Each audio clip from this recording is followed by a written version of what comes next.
Halo, Assalamualaikum warahmatullahi wabarakatuh. Teman-teman peserta mata kuliah politik lokal yang berbahagia, Alhamdulillah akhirnya bisa ketemu dalam refleksi dan kuliah penutup mata kuliah politik lokal. Jadi saya buat video ini khusus untuk peserta mata kuliah politik lokal agar bisa lihat muka saya. Kenapa? Karena 2 bulan terakhir walaupun kita kuliah online tapi demi bandwidth berhemat, maka jarang-jarang saya tunjukin muka saya melalui video ya, agar teman-teman tidak terlalu tersedot kuotanya. Jadi ceritanya dosen pengertian. Tapi ini nanti dalam bentuk video di YouTube, jadi teman-teman bisa lihat kapan saja. Nah, refleksi dan kuliah penutup ini menjadi penting agar teman-teman bisa memahami secara holistik, mendapatkan gambaran besar gitu ya. Kira-kira belajar mata kuliah politik lokal ini belajar apa sih sebetulnya? Kemudian praktikum kemarin itu yang ya dengan segala keterbatasan karena pandemi COVID-19 ini sebetulnya ngapain sih begitu? Oke, kita mulai ya, tentang apa sih yang sudah kita pelajari dan kita lakukan sebetulnya dalam mata kuliah politik lokal. Yang pertama, kita tentu saja sudah belajar tentang perkembangan politik lokal di Indonesia, khususnya setelah reformasi. Bagaimana kemudian perubahan demokrasi atau terjadinya demokrasi di Indonesia atau demokratisasi ini membawa juga perubahan dalam konteks relasi pusat dan daerah dalam bentuk kebijakan desentralisasi yang disebut sebagai Big Bang Theory karena mengubah wajah politik di Indonesia. Kalau dulu untuk melihat politik di Indonesia cukup melihat dari Jakarta, jadi dari atas Monas, lihat pakai sedotan kelihatan tuh politiknya tuh ya begitu itu gitu, kayak seragam gitu, karena memang politiknya politik penyeragaman melalui Undang-Undang 574. Tapi ketika desentralisasi terjadi, itu seperti membuka kotak Pandora ya, membuka segala hal terjadi, segala hal dimungkinkan terjadi di level lokal. Yang satu tempat dengan tempat lain itu kemudian saling berbeda satu sama lain. Terjadilah berbagai macam fenomena yang tidak memiliki wajah tunggal. Ada yang muncul dinasti politik, ada yang muncul kelompok-kelompok kekerasan ya di tahun 99 sampai 2004. Muncul wajah-wajah putra pribumi dalam bentuk organisasi-organisasi yang mengedepankan identitas lokal maupun identitas agama dan sebagainya. Itu sudah pernah kita bicarakan. Yang kedua, kita melakukan penjelajahan teoritis ya. Kita melihat berbagai teori yang memungkinkan untuk digunakan menjelaskan dinamika politik lokal. Kita belajar beberapa.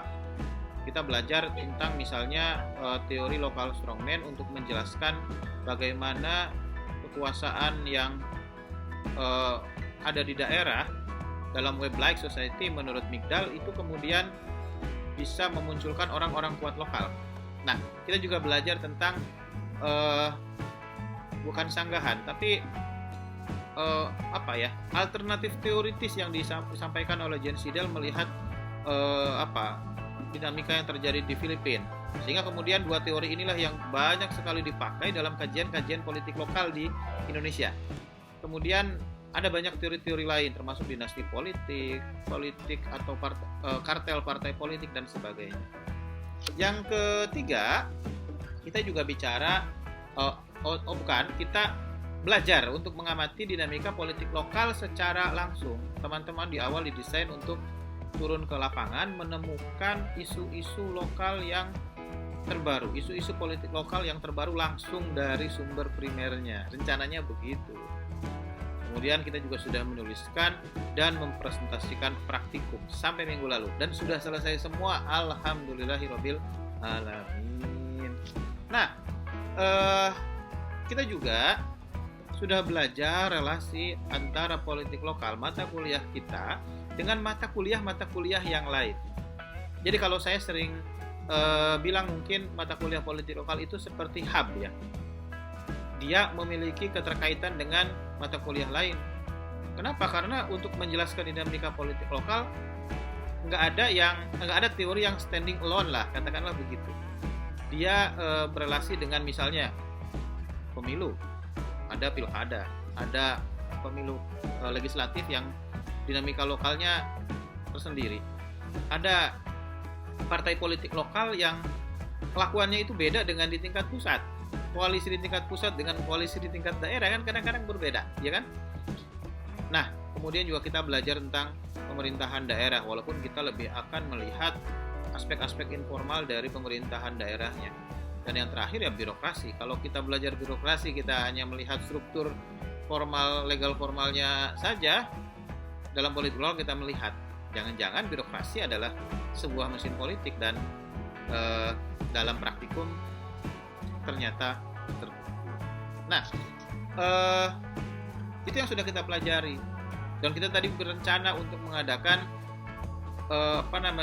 field research, riset lapangan. Maka sudah dibagi-bagi dengan rapi. Kita akan mengeroyok aspek-aspek politik di 4 kabupaten kota yang memang mengalami pilkada di Banten. Ada kota Tangerang Selatan, ada kota Cilegon, ada Kabupaten Pandeglang, dan ada Kabupaten Serang. Siap kita jelajahi ya. Saya mengharapkan sekali akan ada data-data primer, hasil wawancara, hasil observasi, teman-teman ngamati proses seleksi calon bupati, wali kota, dan sebagainya. Tapi ternyata Allah berkehendak lain. Terjadilah pandemi COVID-19 sehingga tidak dimungkinkan kita melakukan field research. Apa yang sudah kita rencanakan buyar semua, sehingga teman-teman terpaksa hanya bisa melakukan literatur research. Ya, kecewa, tentu saja saya kecewa. Saya yakin juga teman-teman kecewa, gabut semua di rumah begitu. Tapi ketika saya memperhatikan presentasi teman-teman semua, saya dan juga membaca paper-paper yang sudah dikirimkan, saya ya it's okay gitu ya. Teman-teman sudah berusaha. Teman-teman berusaha mencari data di data-data sekunder di internet sih terutama begitu ya. Dan kemudian melaporkannya melalui online presentation yang sukses besar. Kenapa? Karena nyaris nggak ada hambatan.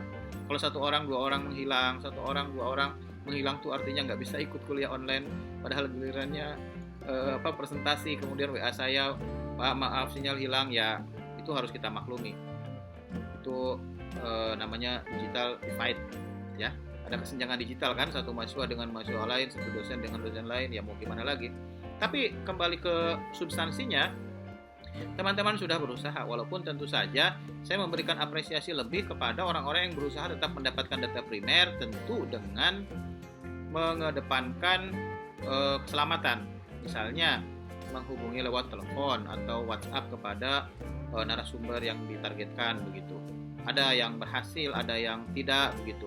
Tapi ada juga yang pure mengambil data-data dari internet. Ya it's okay begitu, karena memang saya tidak mungkin mempush teman-teman untuk mendapatkan data primer. Tapi sekali lagi saya mengapresiasi, selamat begitu, presentasinya sudah berjalan dengan lancar. Ini melebihi ekspektasi saya. Saya membayangkan wah ini kacau gitu. Tapi ternyata alhamdulillah berjalan sukses ya. Walaupun alhamdulillahnya prodi ilmu pemerintahan memang bisa kita katakan cukup lebih baik dibanding yang lain. Kenapa? Karena kita sudah memulai perkuliahan online sebetulnya dari 2 semester yang lalu.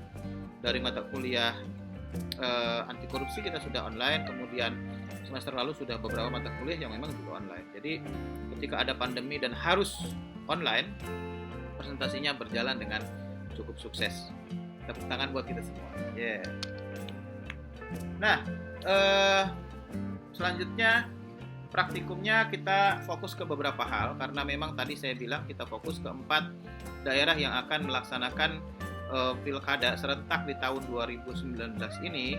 Kita fokus ke rekrutmen politik oleh partai-partai politik, dan temuannya kan menarik ya. Ada partai yang melakukan rekrutmen terbuka, ada partai yang melakukan rekrutmen tertutup, ada kondisi-kondisi di mana orang kuat lokal mendominasi proses rekrutmen di partai-partai politik. Dan itu teman-teman temukan sendiri. Itu yang membuat saya happy ya. Kita nggak belajar hanya dari omongan saya, tidak hanya belajar dari buku teks, tapi teman-teman belajar langsung mengetahui dinamika yang terjadi di tingkat lokal. Kita juga belajar tentang birokrasi dan politik di lapangan. Walaupun teman-teman nggak sempat ketemu PNS yang dimobilisasi untuk berkampanye misalnya, tapi kan menemukan di beberapa daerah misalnya ada indikasi ya. Indikasi. Kita harus menggunakan kata indikasi, karena kalau kita bilang oh dipolitisasi, nanti kena kena delik hukum. Tapi kalau kita bilang terindikasi dipolitisasi, itu boleh-boleh saja begitu, karena indikasi toh ada indikatornya begitu kan. Ada deklarasi seruan kepala desa di satu kabupaten untuk mendukung incumbent misalnya. Atau sebetulnya kalau kita lebih jeli dan mampu melihat fenomena COVID-19 dalam konteks politik lokal, bantuan itu kan memakai label incumbent di beberapa tempat ya. Ada yang dibungkus pakai wadah yang ada gambar incumbent saja, itu sudah indikasi yang kuat. Apalagi ada mekanisme penyaluran tertentu mungkin yang kalau kita dalami mungkin akan lebih mengejutkan lagi gitu.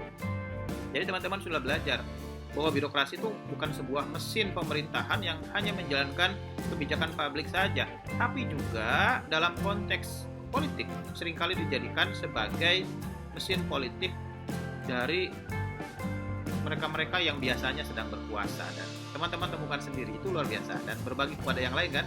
Jadi yang lain juga begitu gitu, polanya begitu gitu. Walaupun tadi karena kita nggak sempat mendalami, maka kemudian kita nggak sampai betul-betul melihat itu sebagai gerakan terstruktur, sistematif dan masif yang dilakukan menjelang pilkada. Kemudian koalisi dan kartel politik. Nah, kalau kita bicara kartel politik ya gampang susah. Gampangnya karena biasanya indikasinya kuat. Tapi susahnya apa? Karena kemudian apa transaksi di antara partai-partai itu sehingga misalnya semua mendukung satu calon. Nah, ini tidak tereksplorasi dengan baik karena memang ya kita nggak mungkin ke lapangan begitu.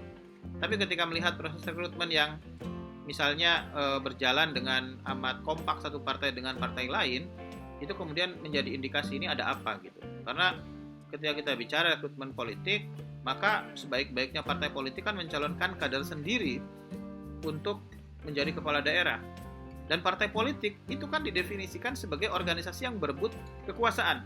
Kalau partai politik malah tidak berkompetisi, tapi malah ramai-ramai berkelompok, bergerombol begitu, maka kemudian kita nggak melihat definisi partai politik lagi di sana gitu. Dan kita juga melihat bahwa kemudian ideologi dalam konteks politik lokal menjadi tidak penting. Di beberapa daerah misalnya yang teman-teman lakukan praktikum, partai-partai yang seperti minyak dan air itu bergabung gitu. Di pusat nggak mungkin PDIP dan PKS itu berkoalisi kan, sulit, membayangkannya itu susah.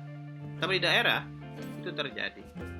Pragmatisme di level partai politik di tingkat lokal itu terjadi. Itu menunjukkan dan membuktikan bahwa dinamika politik lokal itu memiliki karakteristik yang tersendiri yang bisa jadi tidak berelasi dengan pilihan-pilihan politik atau perilaku politik partai induknya di tingkat pusat. Dan yang terakhir yang juga menonjol ditemukan adalah dinasti politik di beberapa tempat di daerah-daerah yang kita pelajari ya. Muncul, kenapa kok keluarga bisa lebih besar daripada partai politik? Kenapa keluarga mendominasi proses rekrutmen politik? Kenapa kok ini yang maju anaknya si ini? Kenapa yang maju istrinya si ini?